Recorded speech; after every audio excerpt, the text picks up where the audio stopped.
Assalamualaikum warahmatullahi wabarakatuh. Selamat datang kembali di video pembelajaran Universitas Nusa Mandiri. Masih bersama saya, Johan Hendrik Prastio, dosen dari Bisnis Digital. Pada pertemuan kali ini, kita akan membahas tentang perusahaan dan lingkungan perusahaan. Perusahaan adalah suatu unit kegiatan yang melakukan aktivitas pengolahan faktor-faktor produksi untuk menyediakan barang dan jasa bagi masyarakat, mendistribusikannya, serta melakukan upaya-upaya lain dengan tujuan memperoleh keuntungan dan memuaskan kebutuhan masyarakat. Setiap perusahaan senantiasa mempunyai cita-cita ideal yang hendak dicapai. Cita-cita tersebut akan diperjuangkan agar jati dirinya jelas, citra nilai dan kepercayaan ideal tersebut yang sering disebut dengan visi perusahaan. Visi merupakan wawasan luas ke masa depan dari manajemen dan merupakan kondisi ideal yang hendak dicapai oleh perusahaan di masa yang akan datang. Untuk menghayati visi, diperlukan tatanan atas nilai dan kepercayaan perusahaan yang bisa menjadi pernyataan usaha dari perusahaan. Pernyataan usaha ini yang sering disebut dengan misi. Misi bermanfaat untuk memberikan pedoman kepada manajemen dalam memusatkan kegiatannya. Visi diciptakan melalui pemufakatan, memberikan pandangan atas sesuatu yang terbaik di masa yang akan datang, mempengaruhi orang-orang untuk menuju misi, dan tanpa keterbatasan dimensi waktu. Sedangkan misi menjawantahkan alasan dan keberadaan perusahaan, tidak selalu mencerminkan suatu kinerja, kendati ada dasar pengalokasian sumber daya dan penetapan tujuan. Kemudian, misi juga tanpa dimensi dan tolak ukur. Dan yang terakhir, misi mengejawantahkan kegiatan usaha yang sedang dilakukan dan akan diupayakan baik menyangkut produk, konsumen maupun pasar sasaran. Tempat kedudukan dan letak perusahaan. Tempat kedudukan perusahaan adalah kantor pusat perusahaan tersebut. Tempat kedudukan perusahaan pada umumnya dipengaruhi faktor kelancaran hubungan dengan lembaga-lembaga lain, seperti lembaga pemerintah, lembaga keuangan, dan pelanggan. Sedangkan lokasi perusahaan adalah tempat perusahaan melakukan kegiatan fisik ataupun pabrik. Letak perusahaan dipengaruhi faktor ekonomi dan merupakan salah satu faktor penting yang menunjang efisiensi perusahaan, terutama dalam kaitannya dengan biaya. Contoh bentuk lokasi perusahaan adalah pabrik tempat memproduksi barang. Letak perusahaan dibedakan menjadi 4, yaitu terikat dengan keadaan alam, terikat sejarah, terikat oleh pemerintah, dan dipengaruhi faktor-faktor ekonomi. Yang pertama, terikat keadaan alam. Pada umumnya, karena ketersediaan dan kemudahan bahan baku, perusahaan yang berkaitan dengan tambang terletak di daerah faktor produksi alamnya. Jadi, dengan kata lain, letak perusahaan yang terikat dengan keadaan alam biasanya sangat bergantung dengan keadaan alam sekitar. Contohnya adalah PT Freeport yang mempunyai letak di Papua yang merupakan tambang terbesar emas yang ada di Asia Tenggara. Kemudian, terkait dengan sejarah, perusahaan menjalankan aktivitasnya di suatu daerah tertentu karena alasan yang dapat dijelaskan berdasarkan sejarah. Misalkan, perusahaan batik yang ada di Jogja, kemudian perusahaan batik yang ada di Pekalongan, dan perusahaan batik yang ada di Cirebon. itu merupakan contoh perusahaan yang mempunyai letak berkaitan dengan sejarah. Kemudian, yang ketiga adalah terikat oleh pemerintah, yaitu letak perusahaan yang ditentukan pemerintah atas dasar pertimbangan keamanan, politik, kesehatan, dan sebagainya. Misalnya adalah perusahaan bahan kimia yang berbahaya ditentukan di lokasi yang terisolir dari masyarakat.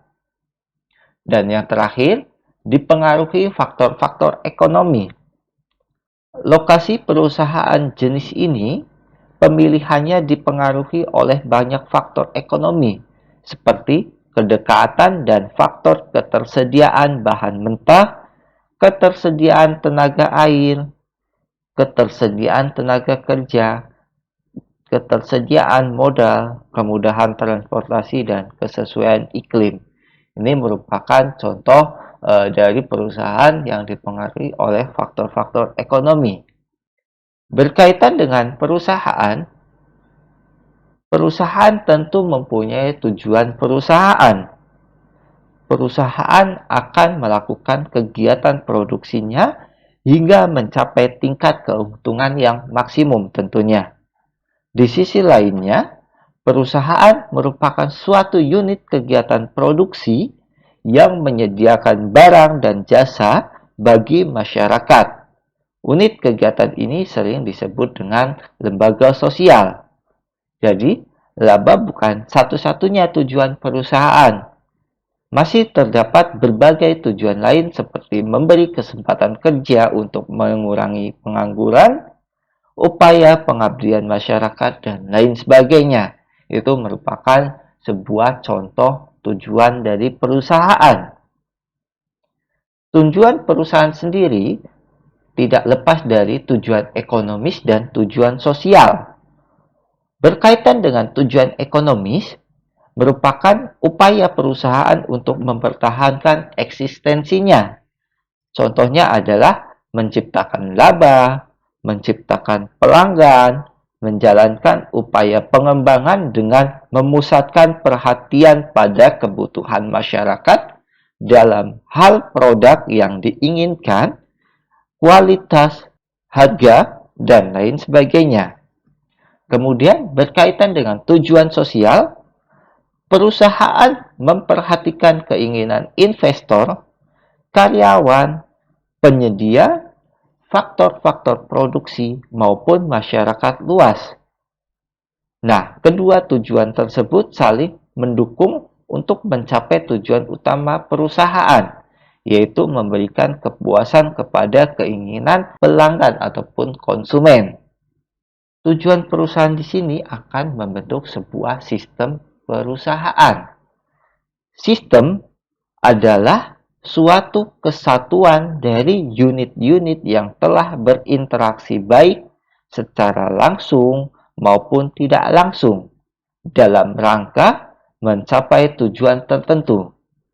Perusahaan adalah suatu sistem karena merupakan kombinasi dari berbagai ekonomi yang secara langsung atau tidak langsung mempengaruhi proses produksi serta distribusi barang serta jasa untuk mencapai tujuan tertentu, antara lain adalah keuntungan, pemenuhan kebutuhan masyarakat, maupun tanggung jawab sosial.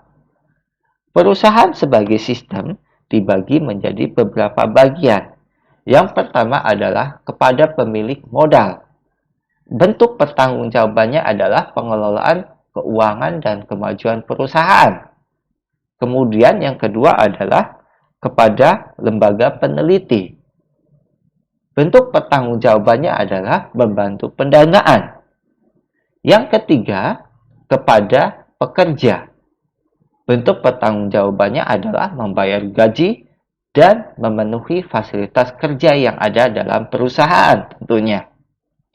Yang keempat, kepada konsumen, bentuk pertanggungjawabannya adalah menyediakan barang dan jasa yang bagus dan berkualitas untuk memenuhi harapan konsumen tersebut. Yang kelima, kepada perantara.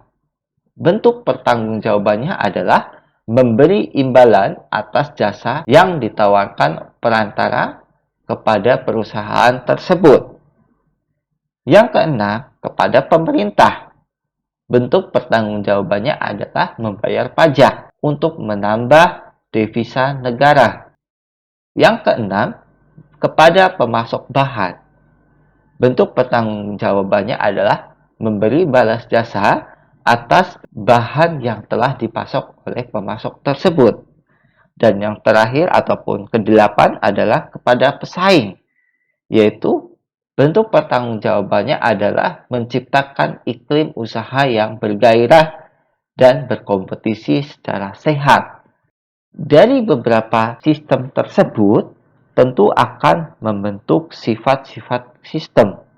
Adapun sifat sistem perusahaan yaitu kompleks tentunya karena berkaitan dengan seluruh unit-unit yang ada di dalam organisasi.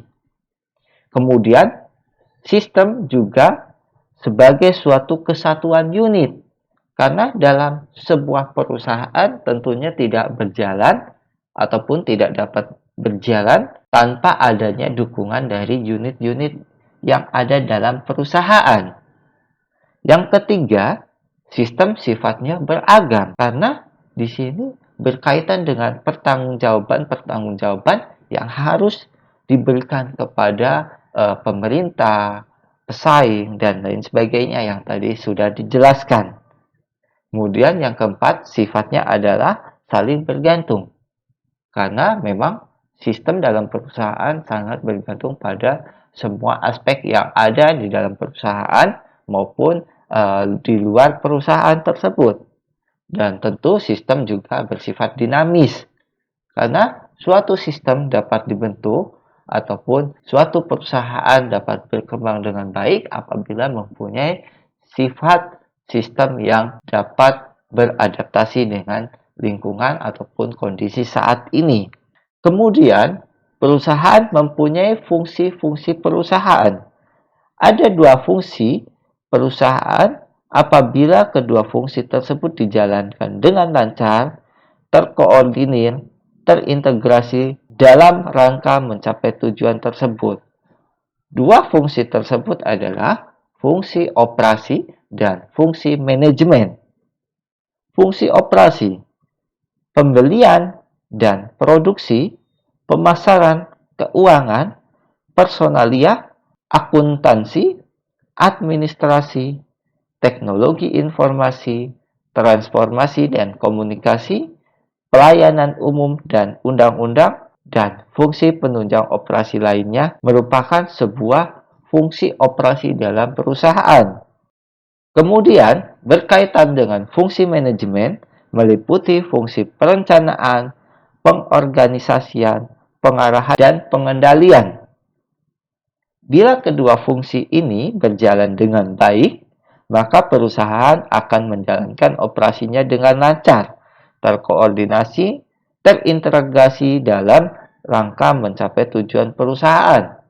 Karena fungsi-fungsi perusahaan tersebut sangat berkaitan dengan erat dan mendukung satu sama lainnya. Kemudian, berkaitan dengan ciri-ciri perusahaan. Ciri-ciri merupakan cerminan kekhasan yang membuat perusahaan bersangkutan mudah dikenali. Adapun ciri-ciri umum dari perusahaan menyangkut operatif, koordinatif, reguler, dinamis, formal, lokasi, dan pelayanan bersyarat. Berkaitan dengan ciri-ciri operatif adalah adanya aktivitas ekonomi yang berkenaan dengan kegiatan produksi, penyedia ataupun distribusi barang dan jasa. Ciri-ciri berkaitan dengan koordinatif, diperlukan adanya koordinasi semua pihak agar saling mendukung satu sama lain untuk mencapai tujuan. Berkaitan dengan ciri-ciri yang reguler, jadi untuk mencapai kesinambungan perusahaan diperlukan keteraturan yang dapat mendukung aktivitas agar dapat selalu bergerak maju. Kemudian ciri-ciri dinamis, yaitu lingkungan selalu berubah. Oleh karena itu, untuk mampu mengikuti dan menyesuaikan diri terhadap perubahan, maka perusahaan tentu harus mempunyai lingkungan yang selalu berubah dan dapat menyesuaikan diri. Ciri yang kelima adalah formal, yaitu tunduk kepada peraturan yang berlaku setelah memenuhi persyaratan pendirian. Ciri yang keenam adalah lokasi. Perusahaan didirikan pada suatu tempat tertentu dalam suatu kawasan yang secara geografis itu jelas. Dan ciri yang terakhir adalah pelayanan bersyarat. Jadi, keberhasilan perusahaan tersebut terhadap visi dan misi dalam suatu kawasan yang jelas secara geografisnya. Itu merupakan ciri pelayanan bersyarat. Berkaitan dengan perusahaan, tentu juga tidak lepas dari lingkungan perusahaan. Lingkungan perusahaan dibedakan menjadi dua, yaitu lingkungan eksternal dan lingkungan internal. Lingkungan eksternal merupakan faktor-faktor di luar usaha yang mempengaruhi kegiatan perusahaan, sedangkan lingkungan internal adalah faktor-faktor yang berada di dalam kegiatan produksi dan langsung mempengaruhi hasil produksi. Lingkungan eksternal terdiri dari lingkungan eksternal mikro dan lingkungan eksternal makro. Lingkungan eksternal mikro adalah lingkungan eksternal yang berpengaruh langsung terhadap kegiatan usaha. Contohnya adalah pemasok ataupun supplier, perantara, teknologi, dan pasar. Sedangkan lingkungan eksternal makro adalah lingkungan eksternal yang berpengaruh tidak langsung terhadap kegiatan usaha. Contohnya adalah keadaan alam, politik, pertahanan dan keamanan, hukum, perekonomian, pendidikan dan kebudayaan, sosial dan budaya, kependudukan dan hubungan internasional. Kemudian, lingkungan internal merupakan faktor-faktor yang berada dalam kegiatan produksi dan langsung mempengaruhi hasil produksi di dalam perusahaan ataupun usaha. Contohnya adalah tenaga kerja berkaitan dengan sumber daya manusia yang ada di dalam perusahaan.